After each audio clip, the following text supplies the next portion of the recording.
Pink Floyd's Animals album, a somewhat underrated classic, released in 1977. And you know what? I think I got something that's kind of cool that you might want to see. Trouble is, I gotta find it.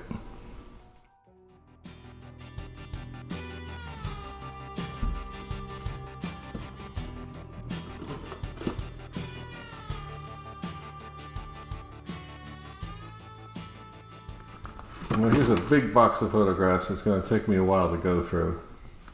All right, I found some Polaroids. Might be in this pile, because that's what I'm looking for. Yes!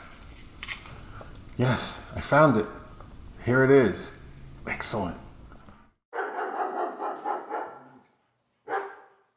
Pink Floyd's Animals is a concept album of sorts. It's a bit of a take on Animal Farm by George Orwell with some 70s British social commentary mixed in. It's a dark album overall, but it's not heavy. Its 5 tracks flow nicely from one song to the next with nice tempo and atmospheric changes. Roger Waters really took control of the band during this period and wrote the majority of the material on the record. And this continued into that next not my favorite album called The Wall. Even though I like all the tracks on the album, pretty much the first side, which is dominated by a 17-minute long David Gilmour track called Dogs, really is my favorite. And I recommend you get this album well before you buy that pretentious, heavy, dense, and annoying The Wall album. Let's look at this awesome cover art. Pink Floyd was known to have iconic, eye-catching images on their albums. Now, the albums were designed by a company called Hipgnosis, which were a London-based design group. This was the last album that Hipgnosis worked on with Pink Floyd. Roger Waters fell out with the head of Hipgnosis. So The Wall was handled by an illustrator by the name of Gerald Scarfe, and that's a whole other story. When you're thinking about cover art for a record, you always have to make sure that it's appropriate for the band, their atmosphere, and the type of music they play. For example, you wouldn't use an image like this for a Metallica album, or an image like this for Barry Manilow. Pink Floyd had a long-established image, or brand, as they say today, and they were known to be rather mysterious and experimental and smart and profound. So they needed something that was suitable. So the album cover was shot at Battersea Power Station in London, and this supplied Londoners with electricity for, I guess, just before the war in the 1930s. And this photograph was taken in 1976, about a year after the station was shut down. Sky is very dramatic. It's sunset. You see the golden light on the sides of the smokestacks. What makes this image kind of Pink Floyd-esque is you look at it and you say, wait a minute, what's that pig doing up there floating in the sky between the two chimneys? And that's what kind of gives this picture another dimension. So the pig kind of gives this photograph a surreal quality to it, and it makes you think a bit, because it's not just a straightforward photograph of a power station. There's a little twist. The story is that Pink Floyd commissioned a company to build this 40-foot helium balloon that they tethered at the station and set up a photographer to take pictures. And they took pictures over a couple days.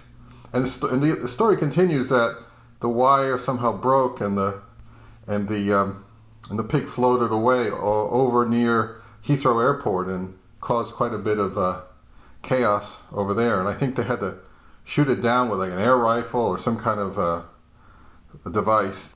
Now we got to remember that this is before Photoshop. So the term airbrushing was a literal thing they actually had to do. So what I read is that this photograph, this image, is actually two photographs. It's the power station, and then They got a picture of the pig from a different session and cut it out.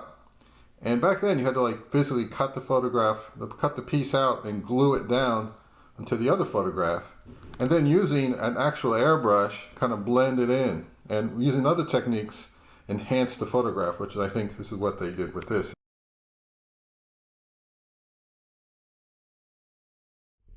In 1985, I moved to London, and I was working as an illustrator for various newspapers and magazines in the city. So I decided I wanted to go down and get a closer look at that power station. So I got on the underground and eventually found my way down by the station. And even though it was a dreary and overcast day, still amazing sight to see. And I brought my Polaroid camera with me, and I started taking a few shots. Now, a Polaroid only has like 10 pictures in a cartridge, so I couldn't just snap away like you can today with a digital camera. So I walked around, and I don't know how many shots I took, maybe half a dozen. And I decided, you know what, I would like a higher viewpoint rather than being on the ground level, because I think there were some fences or walls or structures that were blocking my view. So I looked around and saw an empty tower block nearby, which is like an apartment building. And I believe it was like empty, but I managed to get inside, and I started climbing the stairwells. And at the end of each corridor on each floor was like a fire escape or balcony, I can't remember. And I went up one floor, and then I up another floor, and then I went up, I forget what floor I stopped at. But when I got to a certain height, altitude or elevation, I said, oh, this is good, and I took a few shots. I don't know if it was a few months or a few years later, but I found these Polaroids, and I realized that I had a really iconic shot here. After I looked at it a bit longer, I might have been a floor higher than the original photographer, but it was pretty darn close.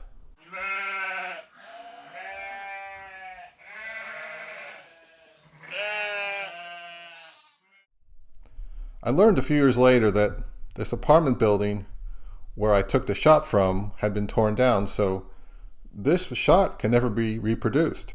I wonder how many other people figured this out and went to that building and took the same picture like I did.